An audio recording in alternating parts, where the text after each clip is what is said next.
Hello, friends. Welcome back to our YouTube channel. Today, we have come up with a new video on clubbing of income. तो clubbing of income income tax के ऐसे provisions हैं जिसमें हर किसी को नहीं पता होते हैं और बाई चांस वो कुछ ऐसी प्रॉपर्टी या कोई असेट या कोई इनकम अपने स्पाउस या फैमिली मेंबर्स के नाम में रिसीव करता है जिसके ऊपर कोई ना कोई इनकम आ रही होती है और वो इनकम अल्टीमेटली उसके खुद के हैंड्स में टैक्सेबल हो जाती है। जैसे कि देखिए हम बताते हैं, according to the income tax act a person must pay taxes on all taxable income earned by him during a financial year while computing the gross total income. What if you come to know that some income which is not earned by you directly but getting clubbed in your income?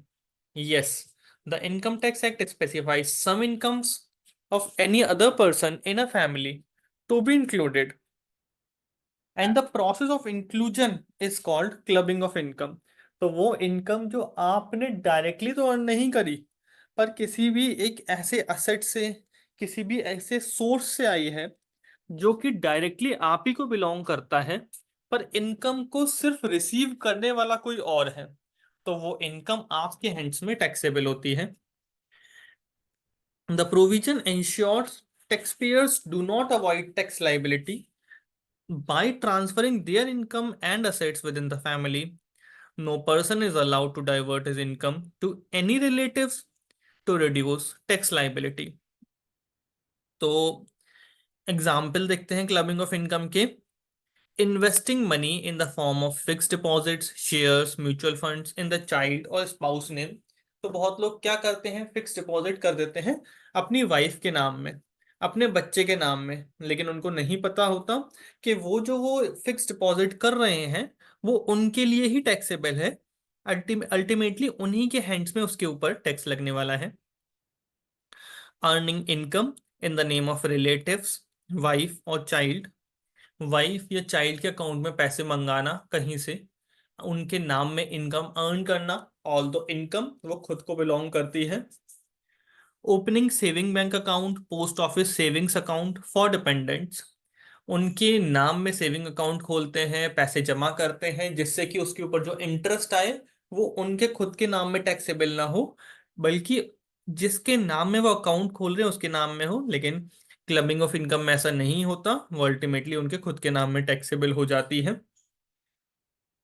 तो क्या provision है clubbing of income के, हम वो देखेंगे इस video में, और उनसे कैसे बचा जा सकता है, यानी कि उसके एक्सेप्शंस को कैसे ध्यान में रख करके आप लीगली लॉफुली अपने आपकी अपनी टैक्स की सेविंग कर सकते हो, या क्लबिंग ऑफ प्रोविज इनकम आपके ऊपर ना आए उससे बच सकते हो।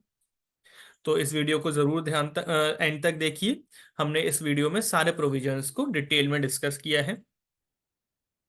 Clubbing of income example: if a taxpayer transfers income without transferring the source of income, the income will continue to be added to the taxpayer's income. जैसे कि मिस्टर ए ने एक फ्लैट परचेज किया अपनी वाइफ के नाम में और उसको किराए पर उठा दिया, तो जो रेंट की इनकम आएगी वो ऑल दो आएगी तो मिस्टर ए के नाम में, सॉरी आएगी तो मिसेस बी के नाम में जिनके नाम में उन्होंने फ्लैट को परचेज किया है, पर क्योंकि उस फ्लैट का पेमेंट देने वाले मिस्टर ए हैं, तो वो प्रॉपर्टी उन्हीं की कहलाएगी और साथ के साथ वो इनकम भी उन्हीं के हैंड्स में टैक्सेबल होगी due to the clubbing of income provisions. Clubbing of income के रूल्स क्या हैं? Transfer of income without transfer of asset.